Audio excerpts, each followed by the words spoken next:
here's a revolution: the impossibility of depression. Okay, I've been there. I think I've already mentioned my 3 hospitalizations, and they were labeled depression.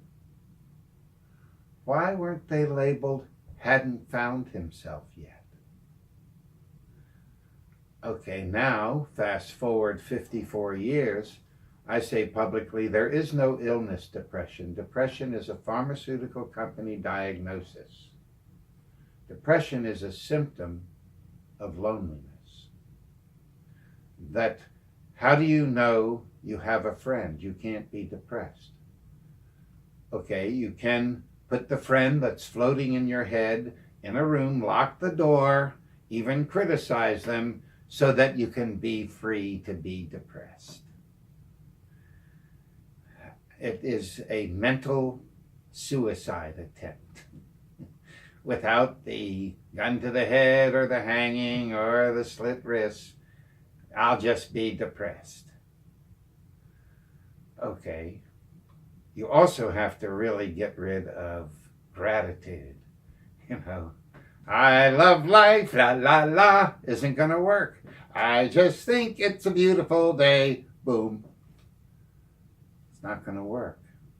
You have to give up a sense of wonder and curiosity and gratitude and love and all of the great parts of life to clear your slate for a good day of depression.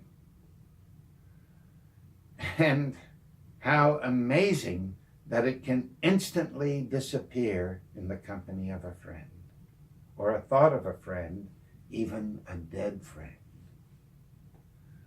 So I would say depression is the mental form of self-harm, because I was asked to separate depression and self-harm. Okay, when people think of self-harm, they think of hurting themselves physically. And cutting is one way, over drinking is another way, and driving recklessly is another way, and staying in a marriage that's unhealthy is another way.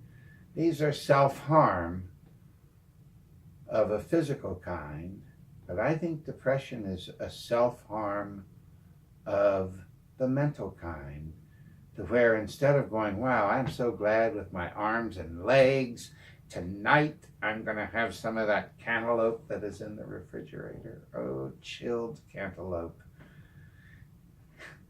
Chilled cantaloupe is bigger than your worries, bigger than your disappointments. How is it that they became so top drawer, top dog, that disappointment or loss? We give it that value. That value is given. So when you're 14 and the love of your life leaves you, I can't live without you. You give it power.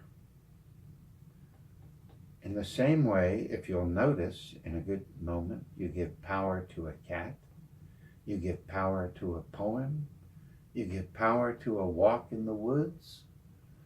Maybe you give power to watching a spider build a web. But what would be the equivalent of a great thing that depression is a horrible thing that needs medication, and you may be stuck with it the rest of your life? When can we teach ourselves to give that level of importance to a great thing? Boy, when that little girl cat of ours, the queen, is up in the loft and you just go and rub that belly and they're purring. What is a word that is bigger than depression in the domain of joy? I don't know that the mental health world thinks about it. That, yes, one would love to have a lover, but how is all the things you love not lovers? That solitary walk. Some like solitary walks in circles. Some like it to new territories. I think it's one of my concerns about the smartphone is that this looks like people's lives. What happened to, look at that person. Wow, that sunset is beautiful. So depression is what slides right in so beautifully if you're not awake, alive, interested, passionate, engaged, all of those other directions that you can give more credence to than depression. Because, you know, so many of the people I've met that are depressed aren't the poorest people, the ugliest people, the destitute. It's often the person who has everything.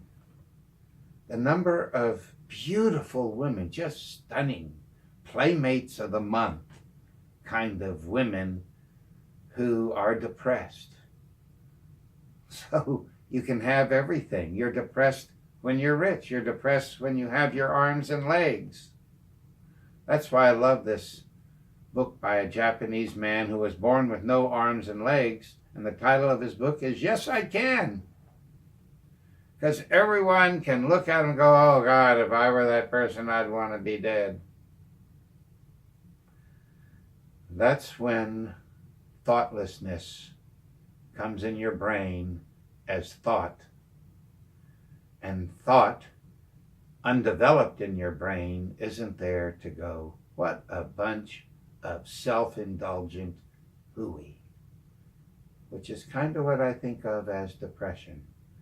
That boredom, the television, the deadness of most people's lives is something that leaves this huge 500 billion brain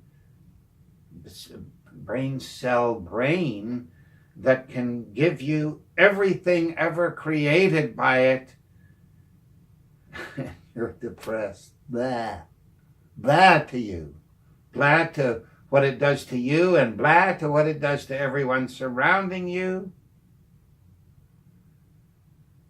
And when it leads to suicide,